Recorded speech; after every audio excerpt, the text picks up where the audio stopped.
हैदराबाद में Sindhi United party पारां मोहब्बत यकजहती मार्च सेंट्रल जेल का हैदर चौक ताईं साईं जलाल महमूद शाह ऐं साईं ज़ैन शाह जी अगवानी में कढियो वियो आहे, जेको हिन वक़्तु हैदर चौक ते पहुतो आहे, जिते हिकु जलसो मुनक़िद कयो वियो आहे, जंहिंमें हिते पार्टी जा अॻुवान कारकुन ऐं उन खां अलावा ॿियनि पार्टियुनि जा अॻुवान बि हिते मौजूदु आहिनि। अचो त हुन सां ॻाल्हि ॿोल कयूं त हू कहिड़ो पैगाम खणी हिते पहुता आहिनि। जी, हिंदू वतन तारीख़ी वतन जंहिंमें जंहिंजे पाकिस्तान जे अंदरि इन जी ख़ुदमुख़्तियारी जो ऐं जियाप जो सुवाल आहे, उनखे हमेशह ख़तमु करण लाइ हमेशह ॿोलीअ बुनियाद ते उर्दू ॿोलींदड़ ॻाल्हाईंदड़नि खे सिंधियुनि जे ख़िलाफ़ु नस्ली जंग में विधो वियो।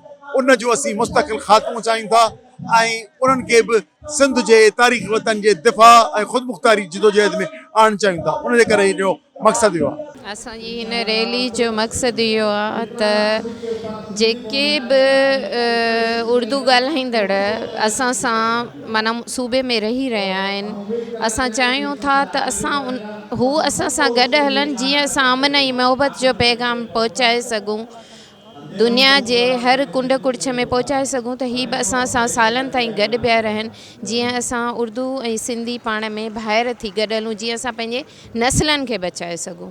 हिकिड़ा उहे जेके वतन फ़रोश जेके पंहिंजे पाण खे बचाइण निकिता आहिनि, ऐं असां सिंध फ़रोश जेके धरती खे बचाइण लाइ अमन रैली कढी, असां तव्हां सभिनी ॾिठो हूंदो त चपे चपे तां पहुता आहियूं, हिते पंहिंजे पघर खे वाहे असीं धरतीअ खे बचाइण लाइ निकिता आहियूं। चऊं था त अचो असांजो साथ ॾियो, त जीअं गॾिजी असां पंहिंजे नस्लनि खे तबाह थियण खां बचायूं। सिंध जे अंदरि हिन वक़्तु माहौल बहितरीन आहे, पर वरी बि हुक्मरान क़ुवतूं सिंध जे माण्हुनि खे पाण में विढ़ाइनि थियूं चाहिनि। सिंध यूनाइटेड पार्टीअ इहो मिशन खयों आहे त हिन भेरे लसानियत जे नाले ते, मज़हब जे नाले ते, कंहिं बि मामले में कंहिं बि तहसुब जे बुनियाद ते सिंध जे आबादियुनि खे पाण में विढ़ाइण न ॾींदासीं। ऐं असां इन लाइ पैगाम में मोहबत खणी आया आहियूं हिन हैदराबाद शहर में। इहो ई पैगाम खणी असां सुभाणे कराचीअ बि वेंदासीं।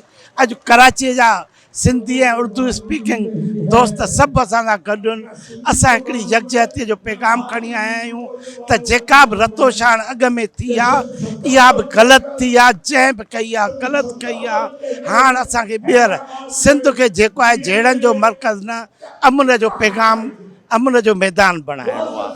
जी सिंध जी, मां इहो ई चवंदमि त जेके बि असांजे सिंध में रहनि था उहे पाण में ॿाहिरि थी रहनि त बहितरु आहे, छो जो मुहाजिर आहे, पठान आहे, पंजाबी आहे, हर कोई असांजे सिंध में थो रहे, ऐं उन शइ जो ई उन्हनि खे ख़्यालु रखणु खपे त असां भई सिंध में रही सिंध खे कीअं था लुटियूं। तंहिंजे करे मुंहिंजो इहो ई उन्हनि खे चवणु आहे त भई पाण में भाउ थी रहो ऐं सिंध जी हिफ़ाज़त कयो। असीं सम्झूं था सिंध में ॻाल्हाईंदड़ सिंधी हुजनि, उर्दू हुजनि, या जेके बि लसानी ज़बानूं आहिनि, उन्हनि जो सिंध तारीख़ी वतन आहे। उनजे करे लसानियत जे बुनियाद ते, ज़बाननि जे बुनियाद ते उनखे विढ़ाइण, उन नाले ते सियासत करण खे असीं रद्द करण जे लाइ हिकिड़ो अमन जो पैगाम खणी अॼु असां मार्च कयो आहे। असीं सम्झूं था त सिंध वतन में रहंदड़ सभिनी माण्हुनि जो सिंध ओतिरो ई हक़ आहे, उन्हनि खे गॾियल तौर ते सिंध जे हक़नि लाइ जदोजहद करणु खपे।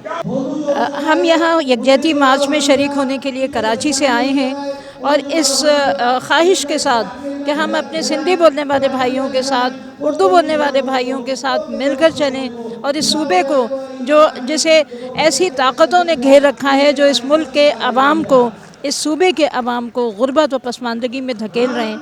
हम सेहत चाहते हैं हर पाकिस्तानी के लिए, हर सूबे, सिंध के सूबे में रहने वाले के लिए, चाहे वो उर्दू बोलने वाला हो सिंधी हो या सिंधी बोलने वाला सिंधी हो, हम सबको सिंधी समझते हैं और हम इसी की बुनियाद के ऊपर सिंध के हर शख्स के लिए हुकूक का मुतालबा करते हैं। हम एक साथ हैं और आज हम ये साबित कर रहे हैं कि सिंध के उर्दू बोलने वाले, सिंध के सिंधी बोलने वाले सब एक साथ हैं। हमें लड़वाने वाले लोग हमारे दरमियान जो है वो तफरीक पैदा करते हैं, साजिशें करते हैं, और हम मिलकर उनको शिकस्त देने के लिए एक जगह जमा हुए। ही पैगाम मोहब्बत आहे सिंध जे मुस्तकिल आबादियूं जेके सिंध खे पंहिंजी माउ सम्झनि था, सिंध खे पंहिंजो वतन सम्झनि था, सिंध जे क़ौमी मफ़ादनि खे उहो सम्झनि था त असांजा मफ़ादनि उन्हनि जो गॾियल ई मार्च आहे।